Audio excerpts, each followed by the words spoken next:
አሁን ደግሞ እቃዎች መጨመር ብንፈልግ በዲቴል የሆነ እቃዎች መጨመር ብንፈልግ ለምሳሌ ፌሮን ጨምር ፎቶ እናስገባለን። እስከ 5 ፎቶ ማስገባት እንችላለን እዚህ ጋር። ከዛ የእነሱን ስሞቹን መጻፍ እንችላለን። ለምሳሌ ፌሮ ባለ 8 ሚሊ ሜትር ልናደርገው እንችላለን። ከዛ የመለኪያ አይነቱ ምንድን ነው? ለምሳሌ ይሄኛው በፍሬ የሚለካ በፍሬ በበንድል የሚለካ ከሆነ በበንድል እናደርገዋለን። ስለዚህ ይሄኛው በፍሬ እናድርገውና የተገዛበትን ዋጋ ስንት ነው የተገዛው ይሄኛው ፌሮ ስንት ነው የተገዛው የሚለው ለምሳሌ ይሄኛው ባለ 8 ሚሊ ሜትር 650 ከሆነ ስንት ነው የሚሸጠው ደግሞ እናስገባለን። ለምሳሌ 850 ኔክስት ነው አለን ወይስ የለንም? ይሄኛው ፌሮ የሚለው አለ የለም፣ ሱቅ ውስጥ ነው መጋዘን ውስጥ፣ የትኛው መጋዘን ስንት ብዛት አለን የሚለው ደግሞ እዚህ ጋር እናስገባለን ማለት ነው። መጋዘን ለምሳሌ ታውን ስኩዌር መጋዘናችን ውስጥ ለምሳሌ 350 ካለን ያክል እንለዋለን፣ ቀጣይ እንለዋለን። ምድብ ይምረጥ የሚለው ለምሳሌ 2-3 የፌሮ አይነት የስታፍ አይነቶች የብዙ ሴራሚክ ምናምን የምንይዝ ከሆነ ካቴጎራይዝ እናደርጋቸዋለን፣ ደግሞ በየምድባቸው እናደርጋቸዋለን። ምድብ እሱ ነው። ክብደቱ ስንት ነው የሚለው ክብደት የሚጠቅምሽ በመኪና ስታስመጪው ክብደቱን ለክተሽ ከመኪና ተስማምሹ በኪሎ ከሆነ በኪሎ እንድትከፍዩ ምናምን ብቻ እንደ ኢንፎርሜሽን ነው የሚጠቅምሽ እንጂ ሪኳየርድ አይደለም። እነዚህ እንደገና የሚታዘዝበት ብዛት ደግሞ ያንን ባለ 8 ፌሮ ባለ 8 ሚሊ ሜትር ስንት ሲቀረሽ ነው ኖቲፊኬሽን እንድልክልሽ ወይም ደግሞ ይህን ያህል ቀርቶልሻል እንዲልሽ የምትፈልግ የሚለው ልታስገቢ። ለምሳሌ ኛው 100 ከሆነ እየተቀነሰ መጨረሻ ላይ 100 ሲደርስ ኖቲፊኬሽን ይልክልሻል ማለት ነው። ጨርስ ስትዩ ይጨርሳል። በቃ ፌሮ ባለ 8 ሚሊ ሜትር እዚህ ጋር አለልሽ ማለት ነው። እነዚህኞቹ ሊስቶች ደግሞ ይሄኛው ፎቶ ነው። ከዛ ይሄኛው ሱም አለው። ከዛ ይሄኛው 90 ፍሬ የሚለው አሁን ከረንት ላይ ያለሽን ብዛት ነው የሚያሳየው። ይሄኛው አይዲውን ነው። ይሄኛው ደግሞ ጀስት የተገዛበትን ዋጋ ነው።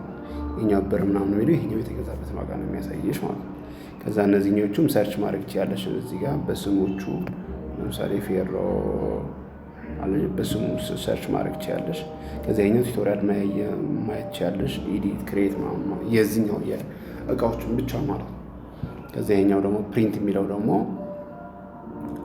ሊስቱን ያሉሽን እቃዎችን ሊስቶች ብዛታቸው ምናምን ስንት እንደሆኑ አጠቃላይ እያንዳንዱ ሳይሆን አጠቃላይ ስንት እንዳሉሽ ፕሪንት አድርገሽ ማስቀመጥም ወደ ሌላ ሰውም ሼር ማድረግ ትችያለሽ ማለት ነው። በፒዲኤፍም በኤክሴልም በሁለቱም ማለት ነው።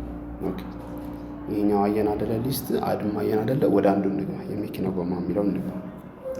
የመኪና ጎማ ጋር ስንገባ ቅድም የሞላናቸው ኢንፎርሜሽኖች ነበሩ አይደለ? እነሱን ነው የሚያሳየን። ለምሳሌ የኛ ፎቶ የሚያሳየን ቅድም የሞላ ነው አድ ያደረግነው ፎቶ ነው የሚያሳየን። የእቃ ቁጥር የሚለው አይዲው ወይ ደግሞ የመኪና ጎማ፣ ብዙ አይነት የመኪና ጎማ ካለ ጀስት መለየት እንዲጠቅመን ተብሎ የተሰራ ነው። የእቃው ስም ምንድነው? የመኪና ጎማ በምንድን ነው የሚለካው? በፍሬ። ከዛ ክብደት አልሞላንም። ከዛ ስንገዛው ስንት ነው የገዛ ነው? ለምሳሌ ቅድም አንደኛው 15000 አንደኛው 16000 ሞላ ነው አይደለ? 14500 ነው 15000። ከዛ ምንድን ነው የሚያደርገው? አቨሬጅ ራሱን አውቶማቲካሊ የሚሰራ። ይሄኛው አቨሬጅ አውቶማቲካሊ መስራቱ ለምን እንደሚጠቅመን ካልሽ የድርጅትሽ አጠቃላይ ለምሳሌ ዛሬ ትገዣለሽ፣ ነገም ትገዣለሽ፣ ከነገ ወዲያም ትገዣለሽ አይደለ? በተለያየ ዋጋ የምትገዢ ከሆነ የሁሉም አቨሬጅ ስንት መሸጥ እንዳለብሽ አታውቂም፣ ወይም ደግሞ ካልኩሌት ለማድረግ በጣም ብዙ ጊዜ ይፈጅብሻል። ወዲያው ስትገዢ የነበረሽን እቃ ይወስደውና አሁን ከገዛሽው አቨሬጅ ሰርቶ ትክክለኛ አቨሬጅ ማለት ነው አቨሬጅ ሰርቶ እዚህ ጋር ያስቀምጥልሻል። በድርጅት ውስጥ ያለው ሀብት ስንት እንደሆነ በትክክለኛ ይነግርሻል ማለት ነው። የመሸጫ ዋጋ 18000 ነው የሚለው ይሄኛው። ከዛ ምን የት ለምሳሌ ታውን ስኩዌር ውስጥ 15 ፍሬ አለሽ፣ ቦሌ ውስጥ 50 አለሽ፣ በአጠቃላይ ስንት አለሽ? 65 አለሽ ይልሻል ማለት ነው። በእጅሽ ላይ ያለው ነው ይሄኛው። በእጅሽ ላይ ያለው ማለት ታውን ስኩዌር ስትሄጂ 15 ፍሬ አለሽ፣ ጎማ 15 ፍሬ አለሽ፣ ቦሌ ስትሄጂ 50 አለሽ። ነገር ግን ለምሳሌ በእጅሽ ያለው ብዛት እነዚህኞቹ እንጂ የሚላክ ማለት ቅድም የሸጥሽው ግን ያልወሰደውን ስንት ፍሬ አለሽ? 10 ፍሬ አለሽ። የምትቀበዩ ደግሞ ገዝተሽዋል፣ ከከበደ የገዛሽው ግን ደግሞ ያልተቀበልሽው ስንት አለሽ? 35 አለሽ። ስለዚህ አጠቃላይ የአንቺ የመኪና ጎማ ትክክለኛ ብዛት ስንት አለሽ ማለት ነው? 90 ፍሬ አለሽ ማለት ነው። ከዛ ይሄኛው የሚያሳይሽ ትርፍሽ እና ኪሳራሽ ነው። ይሄኛው ጀስት ሳምንታዊ ወርሃዊ ማለት ሲያለሽ እዚህ ጋር ትርፍሽ ያሳይሻል። ይሄው ዛሬ ስለጀመርነው ነው እንጂ ጀስት እዚህ ጋር በደንብ አድርጎ ያሳይሻል ማለት ነው። ከዛ የተሸጡ እቃዎች ደግሞ እዚህ ጋር ደግሞ ሊስቶች ነው የሚያሳይሽ። ያንን ይሄኛው የመኪና ጎማ መጀመሪያ ስናስገባው 65 ነበር አይደለ? ከዛ 10 ጨመርንለት፣ 10 ሸጥንለት አይደለ? 55 ሆነ። ምን ላይ ነው የሸጥንለት? ሽያጭ ደመቀ ኤስ001 የሚለው ጋር ስንሄድ ኤስ001 እዚህ ጋር ስንሄድ ይሄኛው እዚህ ጋር አለ ማለት ነው።